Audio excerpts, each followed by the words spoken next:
ऐसी अटकलें लगाई जा रही थी क्योंकि आपने कहा था कि जब आप पहले टर्म में आपको कुछ अफसर ने कहा था कि आप अयोध्या मत जाइए, विवाद हो सकता है, और आपने कहा कि अगर सत्ता चली भी जाए तो कोई बात नहीं।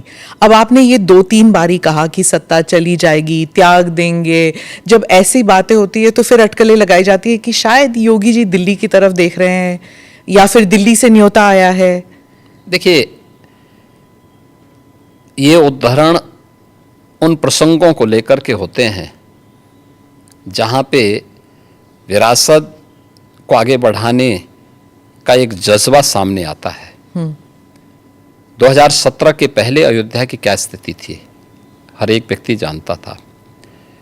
एक जद्दोजहद के साथ जब हम लोग उस समय अयोध्या की यात्रा करते थे तो बहुत सारे बैरियर हुआ करते थे, बुनियादी सुविधाओं का अभाव था, और अयोध्या अपनी पहचान के लिए मोहताज थी।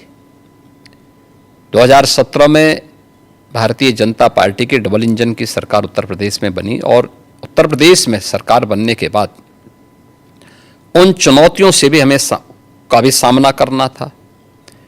जो आज़ादी के बाद से लगातार जिन भावनाओं को दबाया गया था वहाँ पे,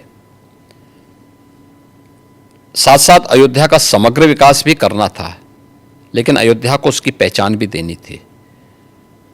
और उसी में एक बड़ा तबका ऐसा था जो ये मानता था कि हमें इस प्रकार के मुद्दों को नहीं टच करना चाहिए क्योंकि ये विवाद हो सकता है। देखिए, आप सत्ता में रहेंगे तो आपके लिए अनुकूल वातावरण भी होगा, प्रतिकूल भी होगा। अनुकूल और प्रतिकूल के बीच में समन्वय बना करके जब हम आगे बढ़ते हैं तो ही कुछ परिणाम दे पाएंगे, और अयोध्या के साथ भी यही हुआ। हमने कहा भी ठीक है, विरोध होता है तो होने दीजिए, देखेंगे। अयोध्या जाएंगे, कोई एक कार्यक्रम का शुभारंभ करेंगे जो अयोध्या की पहचान बन सके। दीपावली तो अयोध्या से जुड़ी हुई थी, दीपोत्सव, और दीपावली के आयोजन को एकदम विस्मृत सा कर दिया गया था अयोध्या में ही। तो हमने दीपोत्सव के आयोजन के साथ फिर उसकी पहचान को वहाँ दिलाई। तो हम लोगों ने वहाँ पे मर्यादा पुरुषोत्तम भगवान श्री राम के प्रति और सरयू मैया के प्रति दीपोत्सव के माध्यम से जो कृतज्ञता ज्ञापित की थी, उसका परिणाम आज नई अयोध्या के रूप में सबके सामने है, जिसको देख करके हर व्यक्ति अभिभूत होता है। तो प्रधानमंत्री जी का जो विजन विरासत की प्रति है, उसका मूर्तमान स्वरूप आज अयोध्या में भी देखने को मिलता है। आज आप देख रहे होंगे, जिस अयोध्या में साल भर में कुछ लाख लोग आते थे, आज करोड़ों लोग वहाँ पहुँच रहे हैं। व्यवसाय वहाँ फल फूल रहा है, लोगों को अनेक अवसर प्राप्त हो रहे हैं। तो हम लोग अपनी सत्ता की चिंता करें और अपनी विरासत को विस्मृत कर लें, तो मुझे लगता है कि ये हम न्याय नहीं कर पा रहे हैं, अपने साथ भी, अपने समाज के साथ भी और अपने देश के साथ भी। योगी जी, आपने डबल इंजन सरकार का जिक्र किया। अखिलेश जी कहते हैं डबल इंजन क्या, अब तो इंजन एक दूसरे को नमस्ते तक नहीं करती। हाँ, देखिए, ये उनके संस्कार थे। हमारे यहाँ हम विरासत को सम्मान दे करके अपनी वर्तमान लीडरशिप को भी सम्मान करते हैं और अपने पूर्वजों के प्रति भी सम्मान का भाव रखते हैं। लेकिन जिनके आदर्श औरंगजेब हों तो उनका आचरण भी उसी प्रकार का जरूर होगा, और लोगों ने देखा भी अपनी आंखों से। आप क्यों कहते हैं कि उनका औरंगजेब उनके लिए आदर्श हैं? क्योंकि वो औरंगजेब को महिमा मंडित कर रहे हैं। वे सब लोग उस कैटेगरी में खड़े हो चुके हैं। उनके नेताओं ने मुंबई से लेकर के लखनऊ तक, ये सभी लोग तो महिमा मंडन करने वाले लोग हैं। तो जिनका जैसा आदर्श होगा तो वैसे ही उनका स्वयं का चरित्र भी होगा। यही तो हमारी संस्कृति भी कहती है, शिवो भूत्वा शिवम यजेत। तो जो जिसकी पूजा करेगा उस जैसा ही बनता है। हम राम को आदर्श मानते हैं, कृष्ण को आदर्श मानते हैं, शिव को आदर्श मानते हैं, उनकी पूजा करते हैं, तो स्वाभाविक रूप से उनके अच्छे गुण भी हमारे अंदर उनकी कृपा से समाहित होते हैं। जो औरंगजेब को, बाबर को अपना आदर्श मानता होगा, तो उन जैसे गुण भी उनके अंदर देखने को मिलेंगे, और ये आचरण लोगों ने अपनी आंखों से देखा भी है और आगे भी देखेंगे। वो कहते हैं आपको हिस्ट्री के बारे में कुछ पता नहीं है। राणा संगा के बारे में उन्होंने कहा कि वो थे जिन्होंने बाबर को न्योता दिया था। आप जानते नहीं हैं अपनी विरासत के बारे में। हिस्ट्री ये लोग जानते हैं। हिस्ट्री यही लोग जानते हैं जो जिन्ना को महिमामंडित करते हैं। हमें याद है, इसी उत्तर प्रदेश में हम लोग लौह पुरुष सरदार वल्लभ भाई पटेल की unity, run up for unity के कार्यक्रम के साथ जुड़ रहे थे।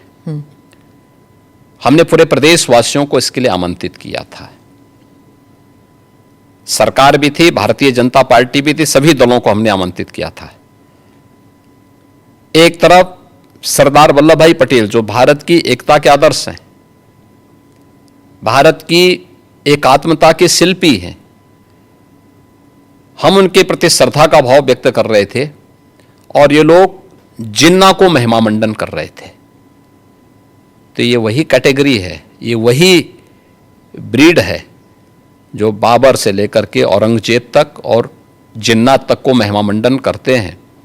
तो देश के प्रति इनके भाव क्या होंगे, भारत की विरासत के प्रति इनके भाव क्या होंगे, भारत के महापुरुषों के प्रति क्या इनके भाव क्या होंगे, ये अंदाजा इसी से लगाया जा सकता है। और ये लोग अवसरवादी भी हैं, इनको पलटी मारने में कोई देर नहीं लगेगी। भाई आज कर रहे हैं तो कहीं वोट लेना होगा, तो उनके कुछ नेताओं ने बयान देने शुरू किए हैं कि अब जो लॉस हो रहा है और जो कटघरे में खड़े हुए हैं, ठीक है, तो उसके बारे में इन्होंने कहना शुरू कर दिया, नहीं साहब ये तो जो है उन्होंने गलत बोला है, और ये तो राष्ट्रीय महापुरुष थे, राष्ट्र नायक थे।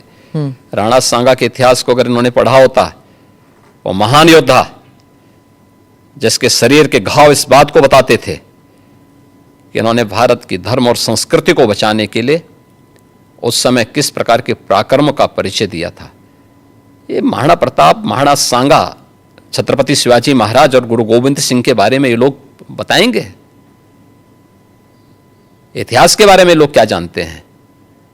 जो औरंगजेब और बाबर की पूजा करते हो, जो जिन्ना को अपना आदर्श मानते हो, इन लोगों से इसकी उम्मीद नहीं की जा सकती है। और आप विधानसभा में आपका एक भाषण भी था, आपने कहा था कि अगर औरंगजेब का महिमा मंडल कर रहे हैं, वो जो नागपुर में जो कर रहे हैं, उनको यूपी आना चाहिए, हम उनका इलाज कर देंगे। इलाज कैसे करेंगे आप? उपचार तो देखिए, किसी भी बीमारी का उपचार के अलग अलग केंद्र होते हैं। तो यूपी ऐसे लोगों को बहुत अच्छा उपचार देता है, उनकी जैसी डिमांड होगी उस प्रकार का उपचार दे देंगे। महाराज, आपके राज्य में क्या मुसलमान सुरक्षित है?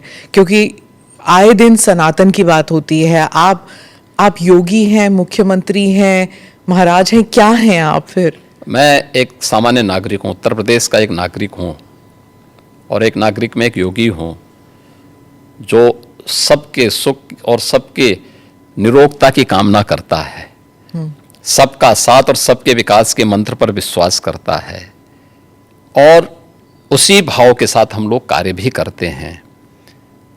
आप मुझे बताइए, दुनिया की सबसे प्राचीनतम धर्म और संस्कृति है सनातन धर्म। उसके नाम से ही आप अंदाजा लगा सकते हैं,